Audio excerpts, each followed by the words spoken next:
Well, it would seem that self-help is already at hand, so to speak. We heard about the Eastern Security Network, even though they have, they say they're protecting, the Southeast. It's some sort of self-help because the state governors do not seem to approve of that. You have called them illegal before now. Has there been any attempt to see if there could be some reconciliation or, some staying on the same page as to the end game, which is supposed to be the security of lives of people and property as well, in terms of what they are doing, especially since they're also Southeasterners? One would think that everybody will be interested in the security of lives and property in that region. Has there been any meeting of the sort behind the scenes? Well, I have a number of times refrained myself from talking about IPOB or ESN. But just because you've constantly been mentioning it, let me throw a little bit light to that. In as much as IPOB and ESN is, to a number of people, is like a necessity due to insecurity in Southeast. And they have their demands, they have their agitations, they have, what's, according to them, making them angry. But let me tell you the truth of what is happening. There are bandits everywhere. There are criminals everywhere. There are cultists everywhere. So what happens now in South is that criminals who may not necessarily be members of IPOB and the ESN, we go and commit crime. And they needed a name. So it's safer for them to say, oh, we are members of ESN, we are members of IPOB. So that the, in quote, the persecution of IPOB and ESN by the federal government, we cover them. That is what is happening in Southeast. Because the IPOB people and the ESN have a number of times come out to say, look, we are not, into terrorism. We are not into violence. We're simply agitating. And these people that are burning police stations, these people that are killing, they are not our members. And so how do you reconcile the two?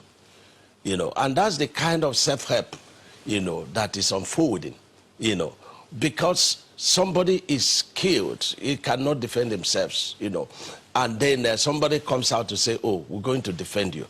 And then the person tends to have confidence in that person, even though it's illegal. But he wants life to be sustained. It's a rather complex situation, but what you have explained now, it would seem, supports what IPOB is saying, that they have no hand in some of what has happened in the South, especially with attacks on police formations or, and police infrastructure as well. Yeah. Because it would seem that it is other people who are doing this in their name. Yeah. Is that what you're saying? Yeah, that's exactly what I'm saying. That's what they claim. That's what they claim. They claim that, look, we are not into violence, we are not into terrorism, that people do this thing in their names. And we say, look, banditry is banditry, criminality is criminality. It doesn't matter the name they come with. And so we confront that, and that is our position. But looking at just how, vulnerable police, the entity of, policing is now in the Southeast, there have been quite a number of attacks on policemen who have lost their lives, sadly.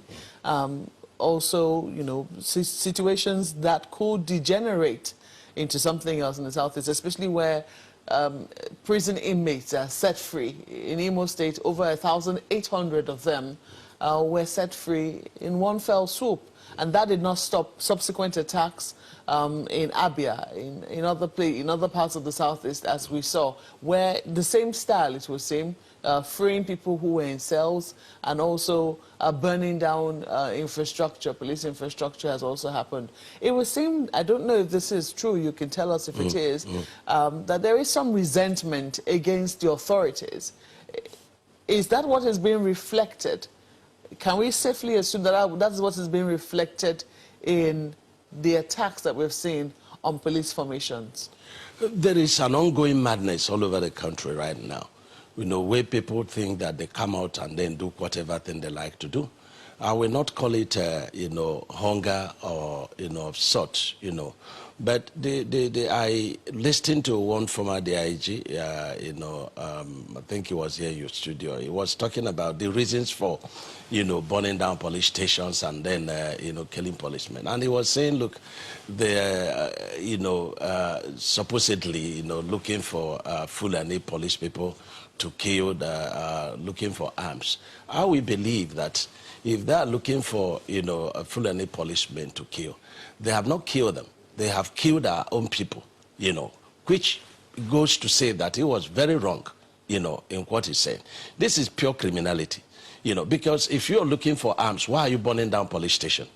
If you're looking for arms, why are you killing people? 95% of those that have been killed are Southeast people, these police people. And this is one area I have said that the leaders of Southeast must rise up to speak against. Because if you keep quiet and you think that police people have been attacked, it's a monster that we must not allow to arise in Southeast. When they finish with that, they'll start going to, stakeholders to kill them. And this is the truth. That's another angle. So what I'm saying is that it would seem that there is a resentment against the authorities. And by authorities, I don't even mean federal authorities. I mean even the authorities in the Southeast. Is that the reality? It's not a resentment against this. This is pure criminality. I give you an example. In one of my local government area, where they attacked a police station and killed policemen and burned down police station, they took the arms. And the next day, there are people that are Bonyans, and the next day they went to rob and kill somebody. And the police demobilized them, arrested 3 of them, and recovered some of the arms they took from the police. So it's pure criminality. Just that people find it is like, the high level of insecurity and confusion. So it's a time for criminals to come out and exercise their freedom.